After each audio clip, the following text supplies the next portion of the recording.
So taking the general GRE, I'm Dr. Cifuentes. This is virtually the Center of Excellence in STEM Education. All right, so what is it?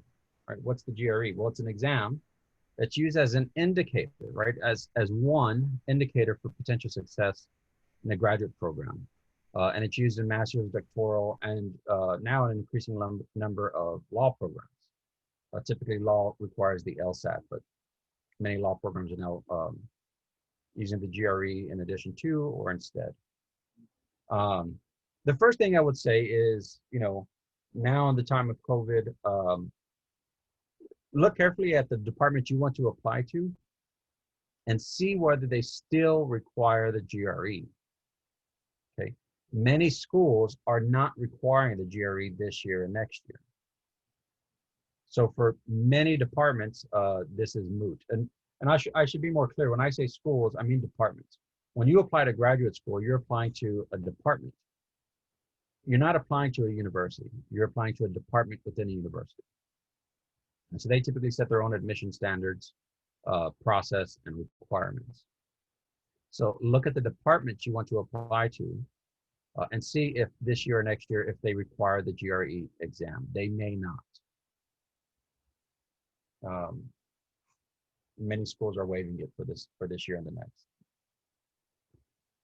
Also, some schools are dismissing it outright. They find that it's not a good indicator and is not very useful, and are no longer requiring it. So again, look carefully at the department you're applying to see if this is even required. Some departments require, in addition to the general GRE, the subject GRE. Okay, so I'm not going to be talking about that. I have given a workshop before on the math subject GRE. Given the interest in this audience, it doesn't seem to be relevant, but if you know someone who plans on taking the math general GRE, I would encourage them to write to the STEM Center to find out when that workshop will be given. Okay. You register for the test, you take the test. It's offered fairly often. Register early. That makes it more likely that you'll get kind of the logistics that you want. To register, you go to ets.org/mygre. That's how you make an account. And from there, you can register. Now, when you make an account and you put in your name, it has to match your identification documents, the same identification documents that you're going to take with you to the exam. And which ID is permitted, you can find in the registration bulletin once you log in. You can also see this website for more information. So ets.org/GRE/register. ETS is the corporation that runs the GRE exam. Okay. So like I mentioned, carefully review the GRE registration bulletin to see the ID requirements and the policies and procedures on test day. So make sure that you read that and are familiar with it beforehand.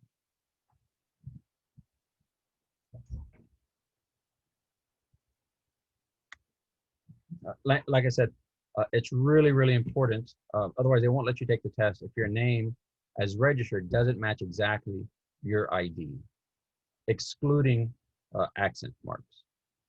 Okay. It costs money, specifically $160.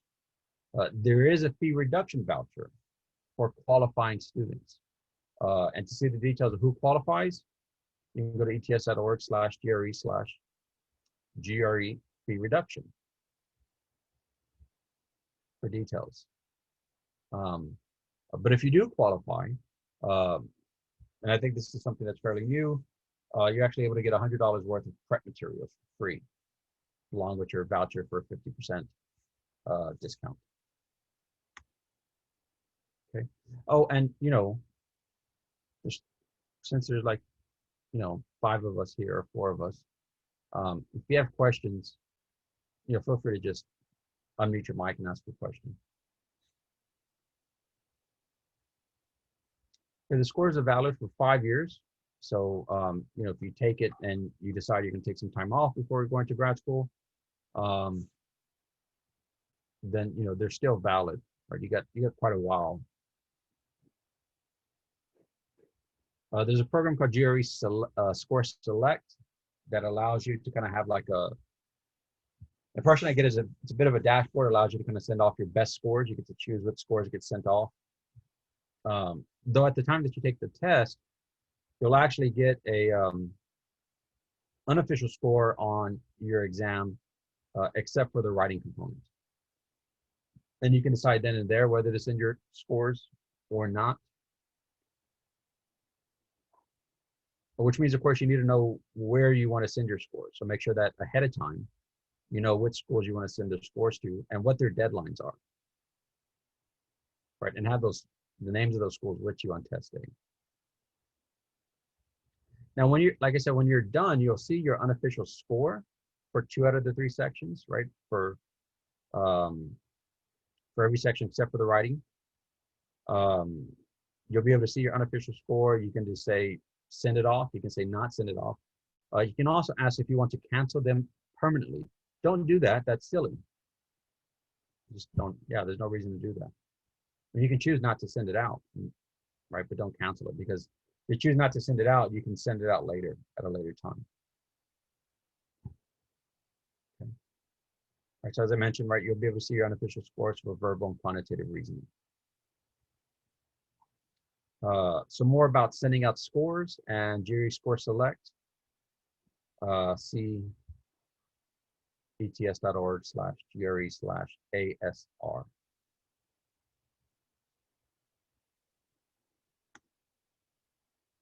You can retake the test, right? You should retake the test. You should kind of schedule it into your calendar, right?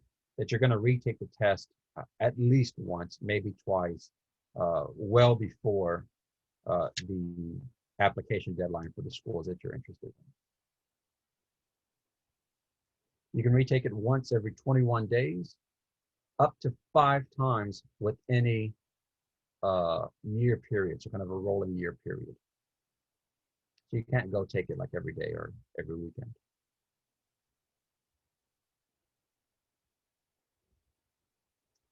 After you take the test, about 15 days after, there is a free service available called the GRE Diagnostic Service. It basically gives you a breakdown of how you did on each section, each question, even gives you the level of difficulty for each question, so you can kind of see how you did. And also assess how to do better and plan better for the next time. So an overview of testing day. Get there early. You're actually required to get there 30 minutes before the start of the test. Get there earlier than that. You may even want to drive by the testing site beforehand, just so that you're, you know, really clear on where it is and how long it's going to take to get there. You got to have your ID with you, and you got to make sure that it's ID that's approved. Okay. What are you not allowed to take? That's a good question. I'm glad you asked. Food, drinks, tobacco, cigarettes, e-cigarettes, dip, chew, vapes. None of that's allowed. So that's not allowed, period. Cell phones, smartphones, PDAs, watches, electronic recording devices, cameras are not permitted in the testing room. So you can bring it with you, but you can't take it into the testing room. You'll have to leave it outside of the testing room, including a phone. There will be breaks during the exam. You still cannot access your phone during the breaks, right? That'll be off limits to you. Before you start, a photo will be taken, a handwriting sample will be taken, and you'll also be scanned to ensure that you don't have any electrical devices on you. There's electronic proctoring, there's personal proctoring. It's pretty serious.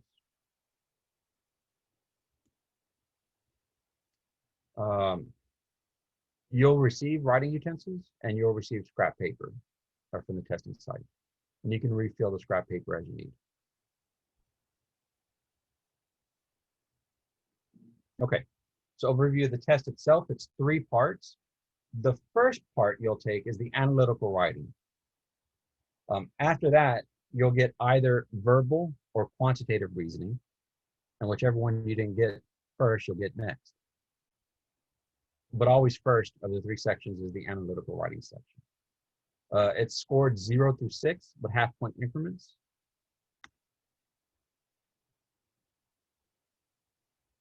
Verbal and quantitative reasoning is scored on a scale from 130 to 170. Why is that? I don't know. Seems silly to me. Basically, it's a 40-point range. It was not that way when I took it, but I took it in prehistoric time. So.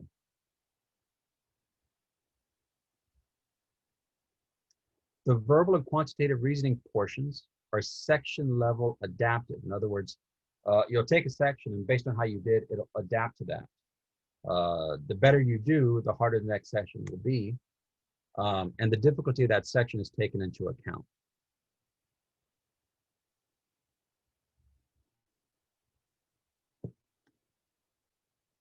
You may skip questions and come back to them. There's a mark button for that. Make sure that you have the time to go back to it. You also can change your answers, right? As long as you still have time, you can change. You can go back and forth through the test and change your answers. Again, don't spend too much time kind of going back and forth. But it's not just a forward only type thing. You can always go back, you can change answers. I was reading some documentation from GRE and they had some research showing that in spite of the often cited rule of thumb to trust your gut, they found that when people change their mind with reasoning, right? In other words, with a good reason, that they tend to do better. So in other words, if you're going to change your answer, do it because if you have a good reason to. This is a computer test, though I think there is a handwritten version for to satisfy certain disabilities. But if you're taking the standard computerized version, there is a section clock on the screen for pacing. If you don't like it, you can hide it, but it'll come back when 5 minutes remain. Your final score depends only on how many questions you got completely correct. Only. It does not depend on at all on blank or wrong answers. Only in the sense that they were not correct, so you didn't get credit for it being right. That means you should never leave any question blank. Right? There should be no blanks at the end. There's no penalty for guessing. You should guess. And when you guess, right, you should be able to, right, try and kind of eliminate answers that couldn't possibly be right to give you the best odds of getting a correct answer.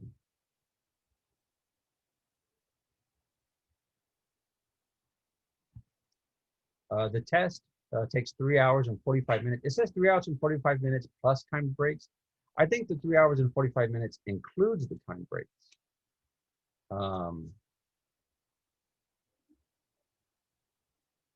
Because the analytical writing is an hour, the verbal reasoning is an hour, and the quantitative reasoning is an hour, 10 minutes.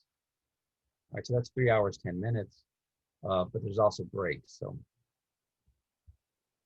it says 3 hours and 45 minutes plus time breaks. So there are preparation materials, so you can prepare, practice, or practice exams. You can go to ets.org/GRE/prepare to find that. Like kind of a preparation program called Power Prep.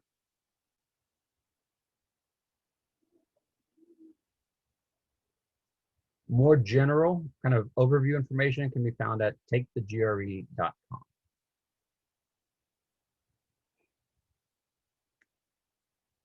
Okay, let's talk about the analytical writing. It's considered one section with 2, not questions, but rather 2 essay tasks. Each essay task, you have 30 minutes. So one task will be to analyze an issue. You want to support your position on the issue with reasons and examples drawn from the reading, from your observations, or from your academic studies. The other task is to analyze an argument. And there you want to support your position based only on the argument that's being made.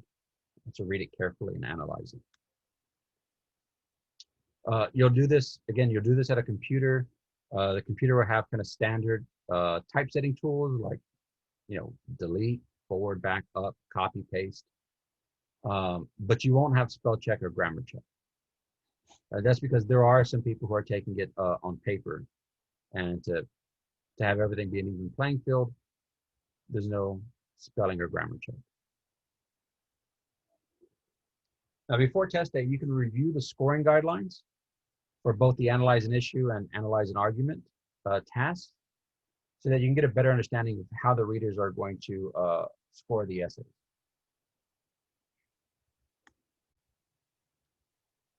I would practice, right? Just like if you play baseball, you don't want game time to be the very first time you've ever seen a live pitch. You don't want the GRE test day to be the first time that you have to write something like this in a timed environment. So practice and time yourself.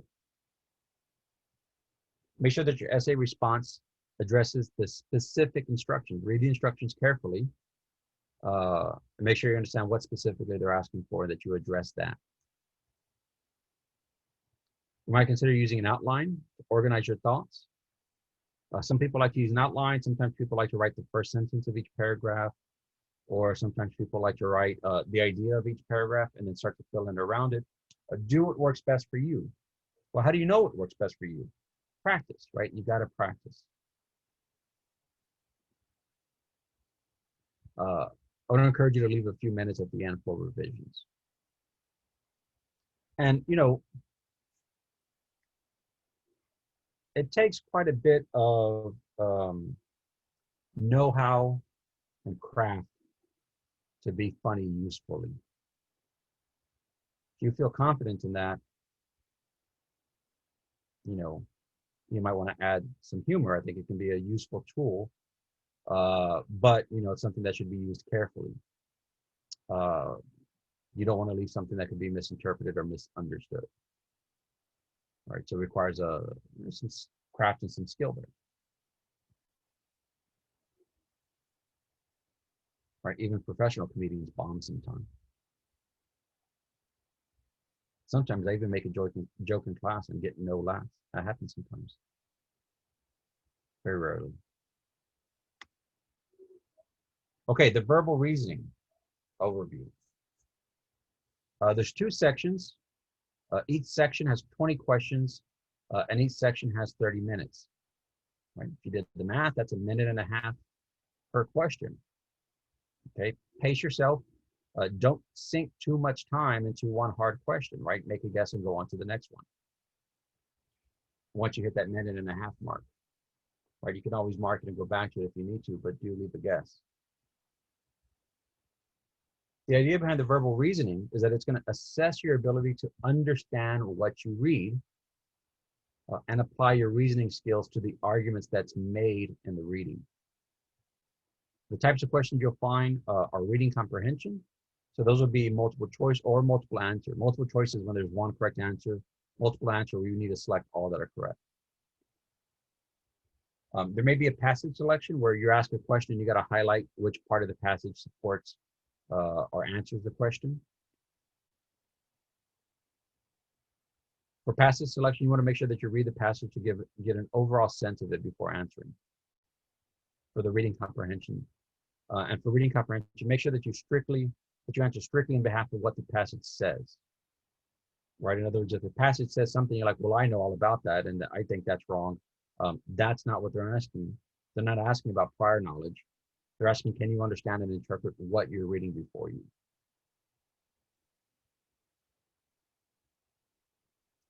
Another question type will be text completion. It'll consist of 1 or more sentences with 1 to 3 blanks to fill in.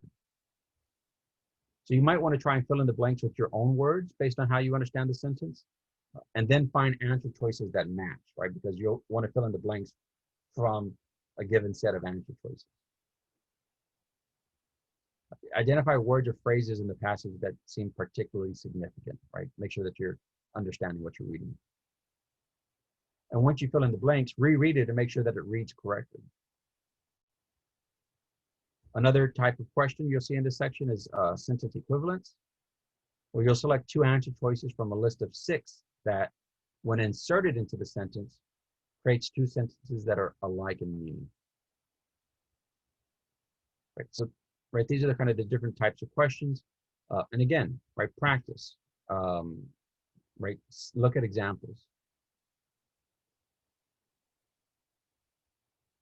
Strategy, and this is for, in general, there's no partial credit, right? So if there's 3 blanks to fill in and you fill in 2 of the 3 correctly, that's no points. You got to put all 3, okay? Or if there's 2 blanks, you got to fill in both blanks. There's no partial credit. And again, it doesn't make sense to leave anything blank or partially blank, right? Then that's guaranteed no credit. Practice, right? Practice by reading. I think the best way to do well on this is to read as much as possible. And when you're reading, analyze it, right? What's the main idea? What point is trying to be made? How are they supporting their point? Are they making any kind of assumptions? Are they giving evidence? Right? How are they supporting it? What's the chain of logic being presented? So if you're looking for kind of reading material, you want to look for material that presents an argument supported by some kind of reasoning or evidence. So a few places where you can find examples: the New York Times. Look at news stories and look at opinion articles. They're different from different departments, and they serve different purposes, right? Kind of read them and understand how they differ and what point is trying to be made. The Economist, another good resource. Scientific American, London Review of Books. Anything where you have kind of a high level of writing where a certain argument or idea is being presented. Any questions so far? Yes, sir. Actually, I was just gonna ask for your opinion on what you think about this reading material, because I was thinking of things that are relevant to me in the material that supports arguments and that sort of thing. I have this book on proofs. Okay. Um, do you think that's a decent way of going about it? Because I mean, they're all facts, right? Yeah. Um, Well, book of proofs is a different type of facts, in the sense that in proofs, you're building kind of a logically consistent world that's based only on the axioms, right? So, for example, you can have a valid geometric system where parallel lines never intersect, for example. mm, You can also have an equally valid geometric system where parallel lines do intersect. Depends on what assumptions or what axioms you hold to be true, right? So these are kind of okay. worlds within worlds that are just kind of logical worlds you created, right? You said, I'm going to take this, and this to be axiomatically true, and then I'm going to prove all the things that must follow from that. Now, that type of reasoning is important and useful, and I think it'll help you here. So I think that is a good to read. But you also want to read things that come from out of the real world, where people are kind of using empirical evidence and reasoning. Right, to see what kind of message they are trying Yeah, to convey. and so it's not so much axiomatic as it is, there's a common set of beliefs that people in general hold, and reasoning is made on that. Or maybe they're assuming some sort of ethical standard or moral standard, or they're assuming some axiomatic things that maybe they're not saying, and you have to kind of read behind the lines and say, okay, what are they Okay. doing here? So I think reading from both perspectives is really useful. Yeah, well, that makes a lot of sense. Thank you, Okay. Professor. Let me also say, if you're applying to, and I don't want to be super dismissive, but if you're applying in the STEM fields, right? So I guess there's one of you, right? If you're applying in the STEM fields, um, the quantitative reasoning score matters only if it's bad. Okay. If it's high, it doesn't matter. Oh, Uh, I mean, when I was a student, I got my PhD at Rice, and our admission committee consisted of 4 faculty and 2 students. So there was actually students on the committee that decided who got to be graduate students, and we read all the applications, and our input was taken and considered and valued. And so I was on this committee, and almost almost every single applicant had a perfect score on the quantitative portion, because the quantitative portion, the level of mathematics in that section is high school, um, and that's being generous. Um, it's a lot of it is, can you reason your way through some kind of basic mathematical scenarios? Um, it's not it's not meant to see like how deep was your college math education. Now the I see. GRE subject test, that is meant for that. That's different. Hmm. But this is, can you reason about some basic mathematical things? And so if a score was really low, that raised a big red flag, right? It was like, well, if you can't kind of reason your way through kind of high school level mathematical ideas, then what's up? But a perfect score or just below a perfect score or um, were considered essentially equivalent and also unimportant. Um, like I said, it was only there just to kind of be a red flag. Um, Now, not to say that if your verbal reasoning score is like really low, then it might be a red flag. But if it's decent to good, um, it just it'll kind of be saying, okay, sounds reasonable.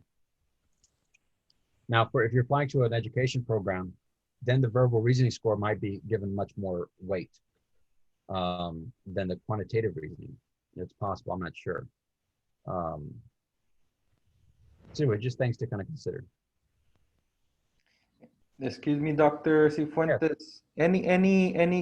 Any good textbooks you recommend for the quantitative for the audience? There is, if you go to that website, the ETS/GRE/prepare that I Mm-hmm. mentioned, and I'll come back to it. There is preparation materials, and in there is there's like 100-page PDF book on reviewing the type of mathematical materials that will be covered. Oh, That can be found there. Like again, it's the level of mathematics is not beyond what you would know in high school. is that free for the Yes, free. students? Yes, Okay. it is free. Thank you, sir. Sure. And there's another website that I'll point out to shortly that has more ideas and strategy on the quantitative section. Okay. Thank you. Okay. So in fact, we're here. So the quantitative reasoning, 2 sections, 20 questions each, 35 minutes. Okay, so you have, just a smidge more than a minute and a half. Right. It assesses your ability to interpret and analyze quantitative information and solve problems using mathematical models. In other words, could you take a high school level of mathematics and use it to solve, like to figure things out? Can you figure things out? That's kind of what they want to see. There's 4 question types. There's a quantitative comparison, so you're comparing data. There are multiple choice questions. There are multiple answer questions. That's where you may have to select multiple answers that apply.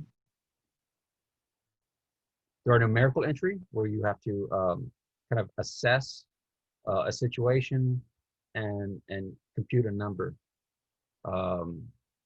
based kind of on a mathematical understanding of the situation. And the mathematical concepts you would need to use would be algebra, geometry, arithmetic, and analyzing data. You will have access to an on-screen calculator Um, don't be overly reliant on it. And I would say don't use it unless you must. Probably one of the best things to happen to me was not being able to afford a scientific calculator when I was in, I mean, a graphing calculator when I was in high school. Um, Probably one of the best things to, one of the biggest benefits of my high school education was not being able to afford that and having to figure out workarounds. Don't be reliant on a calculator, right? It could slow you down, right?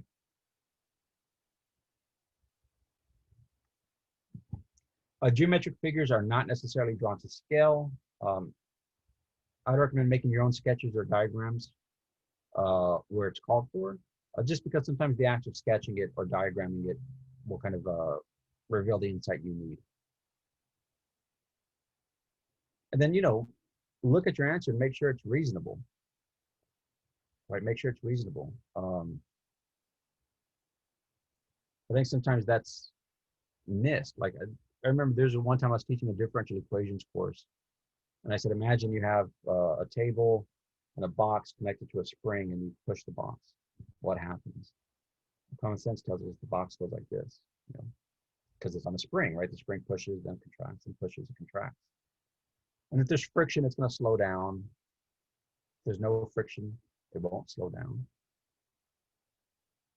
But sometimes people work out the math, make a mistake, and they go, oh, the box will go off to infinity. Well, that doesn't pass the smell test, right? Regardless of what the math told you, that doesn't make any common sense. So make sure your answer makes common sense, because if it doesn't, then there's probably a mistake in the math.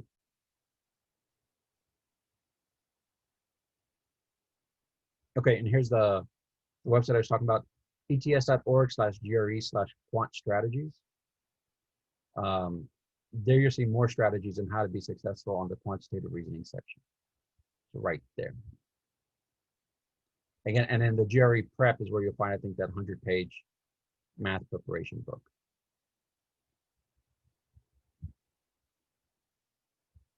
Okay. That is, yeah, thank you. That is the end of it. I went through all 3 sections. Let's take a look real quick.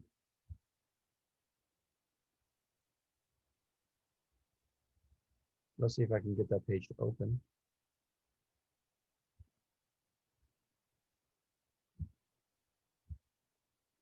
Put it open.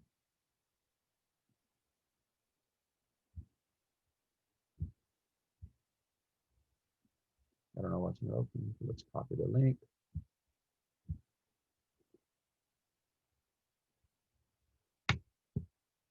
That's not the link.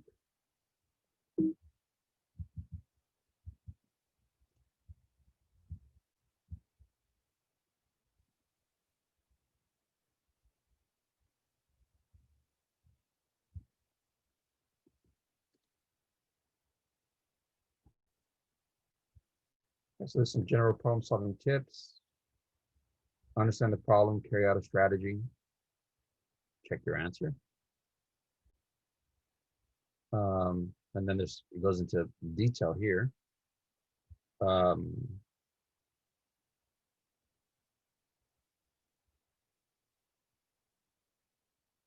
This is the power prep practice test that I was talking about. So here's where you can find practice tests.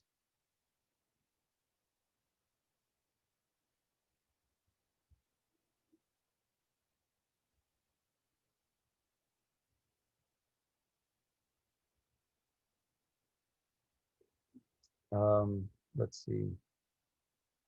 There is also another website that I think was really useful.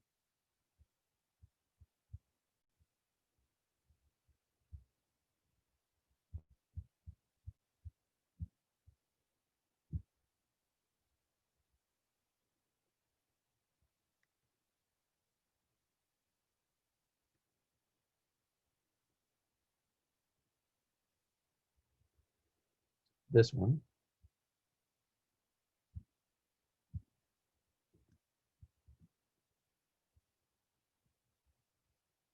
So free GRE test preparation materials.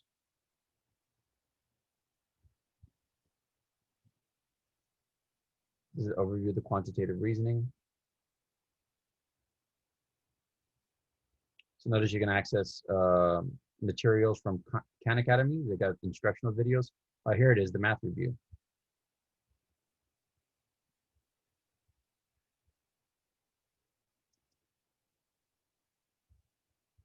This is the, well, it's 198 pages. Okay. So just, read this short 200-page document.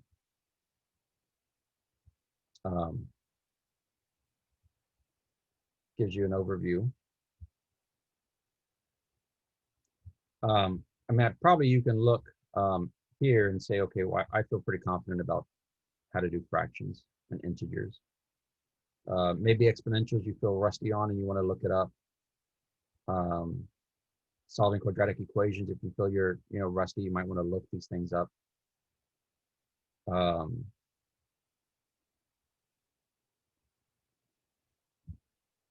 Yeah. There's also this mathematical conventions. That's just kind of notational issues.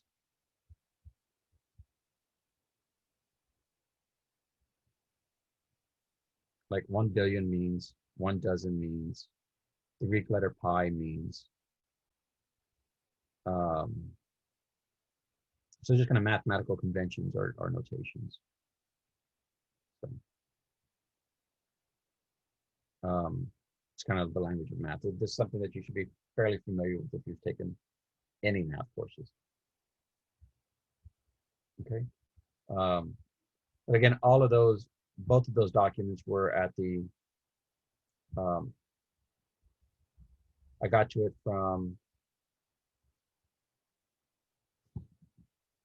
GRE/prepare, free test preparation materials. And then I did overview of the quantitative reasoning. That got me here, overview of the quantitative reasoning. And that's where I found the math review PDF. I can find instructional videos and mathematical conventions. And again, that's in addition to the quant strategies that I mentioned.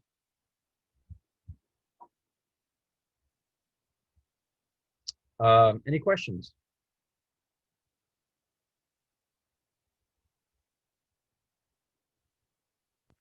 No, sir, I don't have any. Chanel, any questions? No. Okay, yeah, yeah, if you're applying to education departments, and what's your major, Chanel? English. English, okay. Yes. Yeah, if you're applying to master's in education departments, they might be more interested in your analytical writing and verbal reasoning. Though I think the quantitative reasoning probably still will matter, but maybe it won't be weighed as heavily.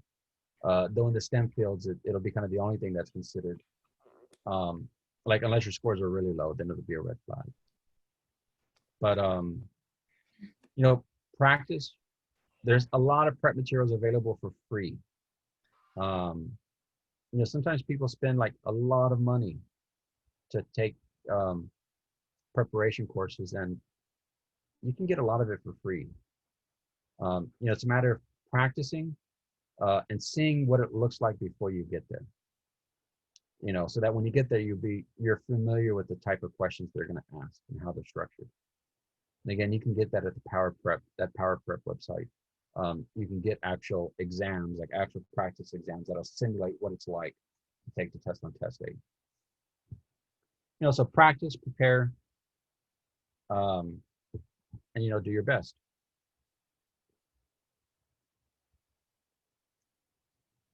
Okay, so if there's no questions, I think we're done. Yes, sir. Yes, sir. I actually have one question. What are good scores? What do the scores look like? What I mean, how do you digest the scores, in other words? So that's a good question, and I don't know the answer, because when I was on the admission committee,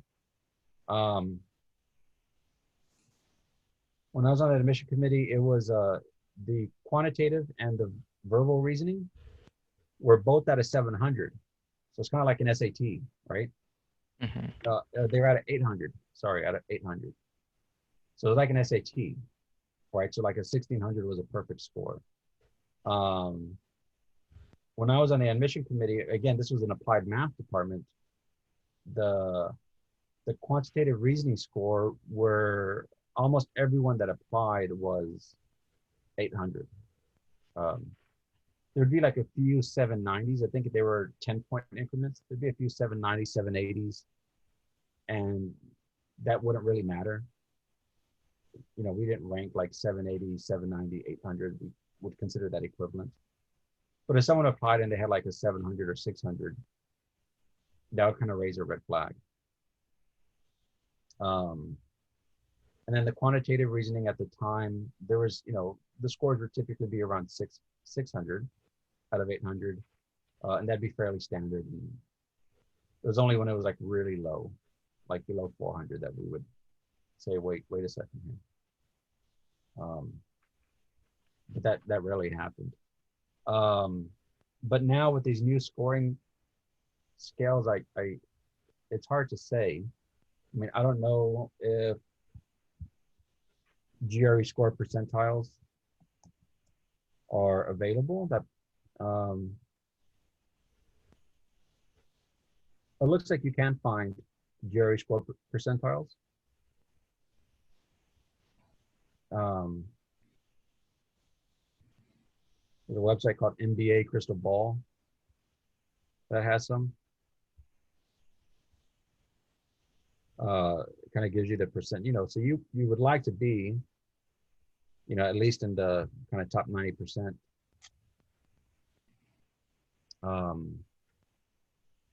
But again, it's hard to say because every different department is going to have different criteria for what they consider a good score.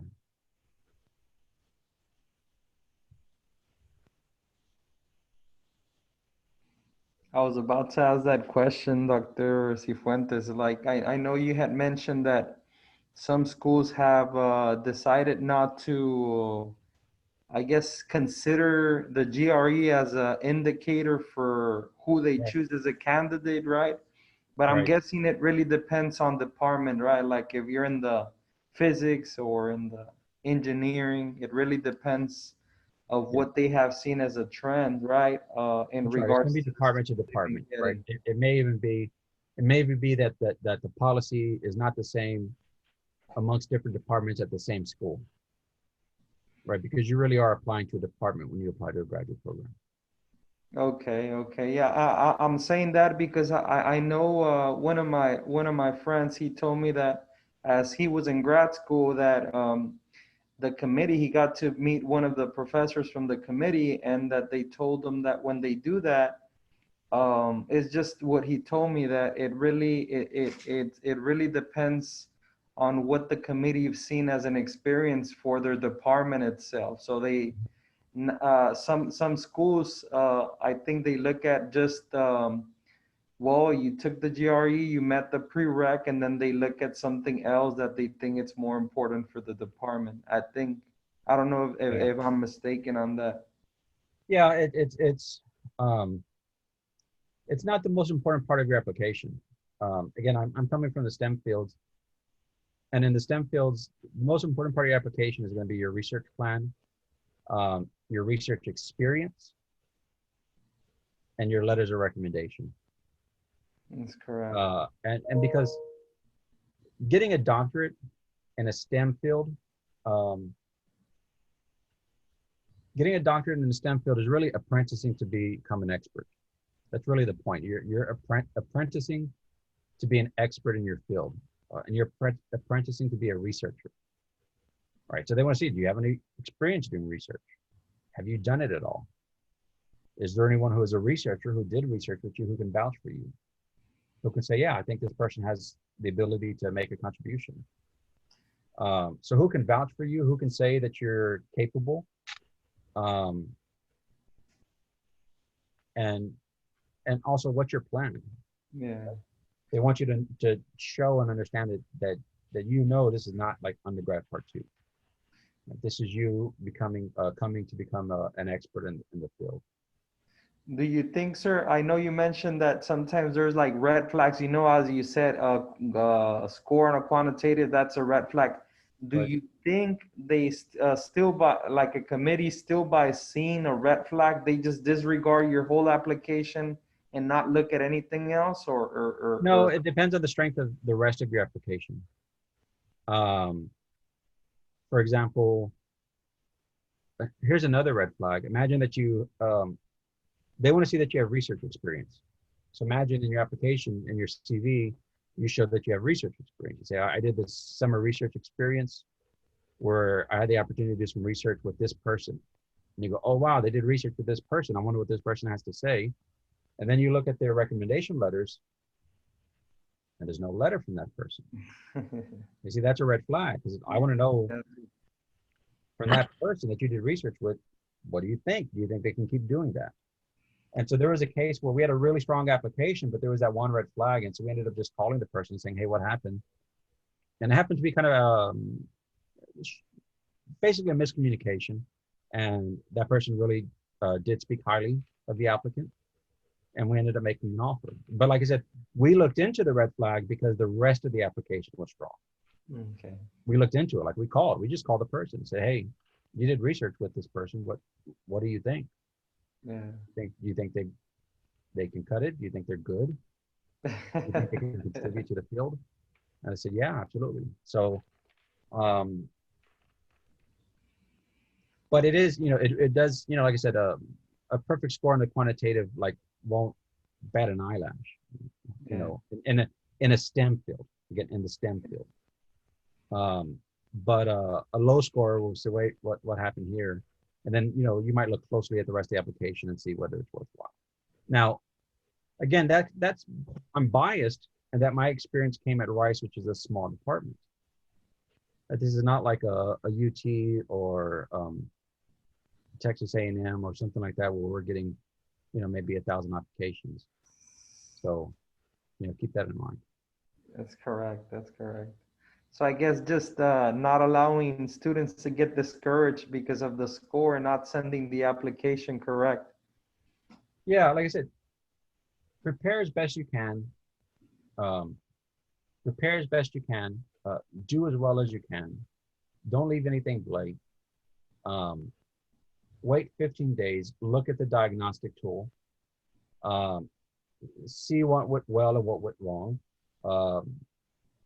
Understand what went wrong and why, and then do it again. Okay. And worrying or anxiety is not going to help you at all.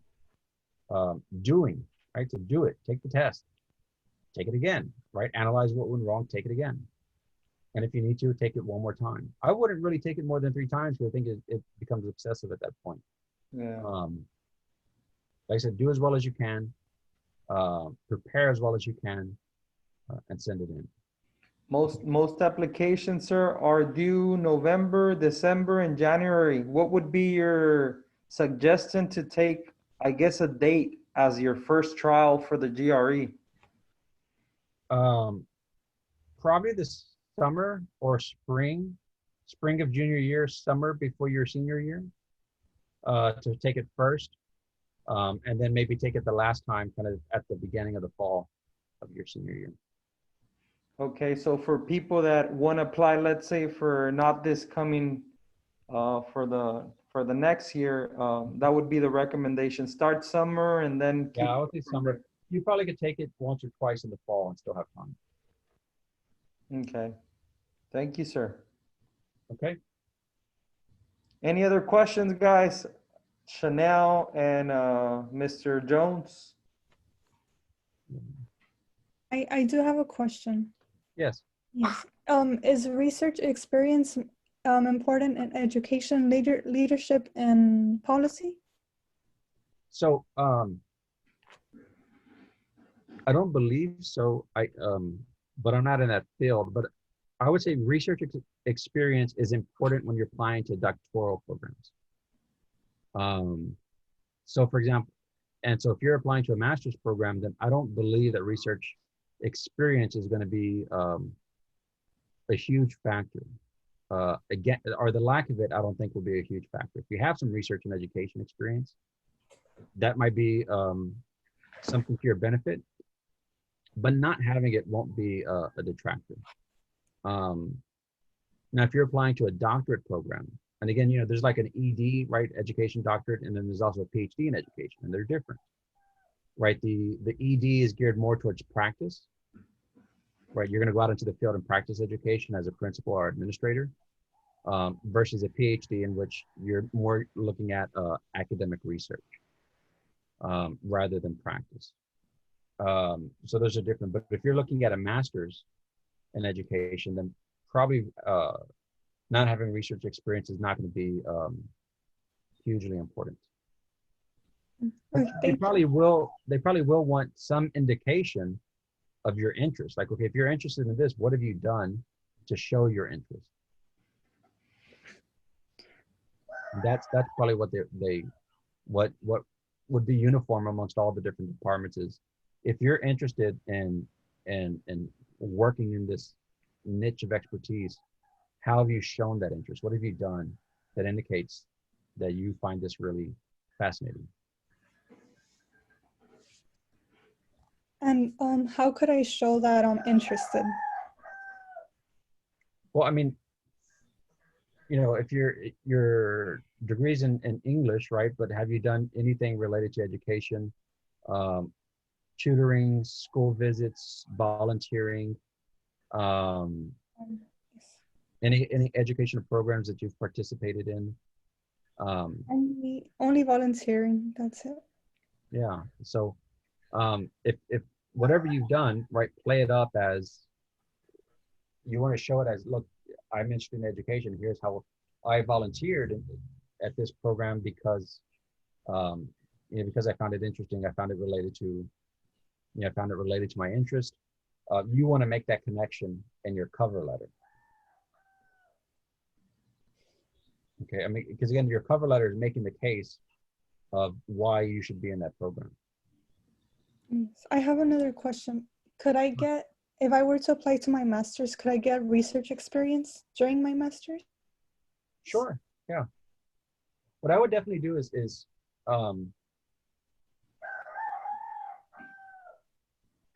That's apply to I mean, talk to, if you have like a kind of an academic counselor in the English department. But I would also, even in addition, see if you can make an appointment with someone from the education department here at UTRGV, and tell them about your interests and ask about, you know, what is the best strategy to prepare yourself and to be a strong applicant. Right? Talk to someone in that field. They're going to give you much better answers than I would. But again, you want to make the case of why you can be a contributor to their program, why you can add something to their program.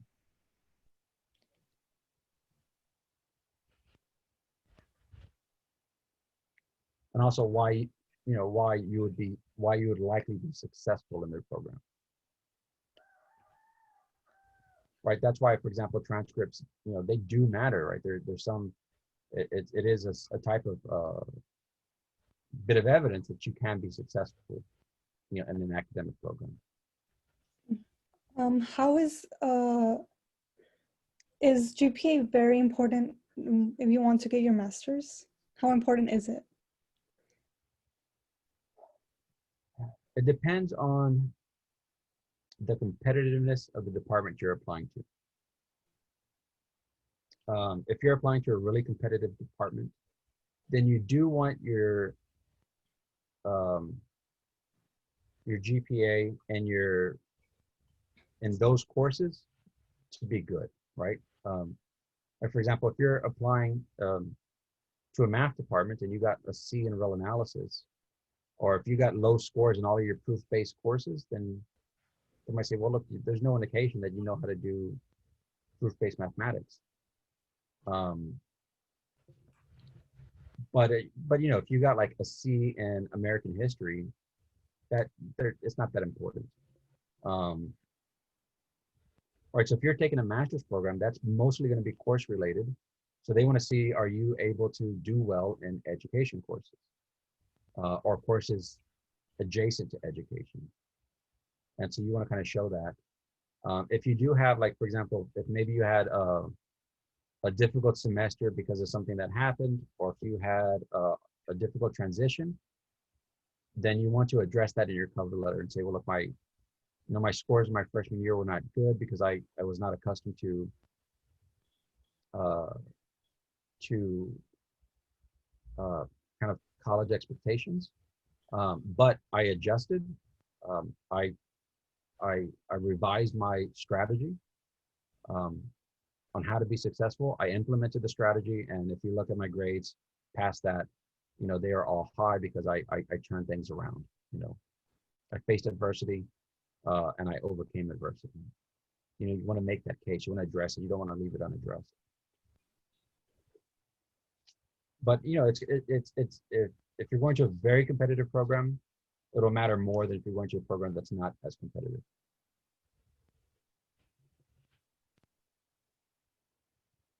Right, but again, you want some evidence that you can be successful in the program.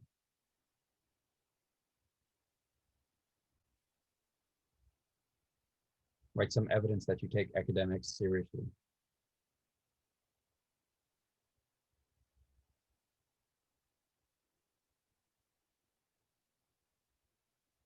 Any other questions? Ms. No, Reyes? sir. I think I'm good. Okay. Okay. All right. Well, good to virtually hear from y'all. Thank you for your time, Dr. Cifuentes. Thank you so much for your time. Thank you, Dr. Cifuentes. Okay. Thank you. All right. Bye. Bye-bye.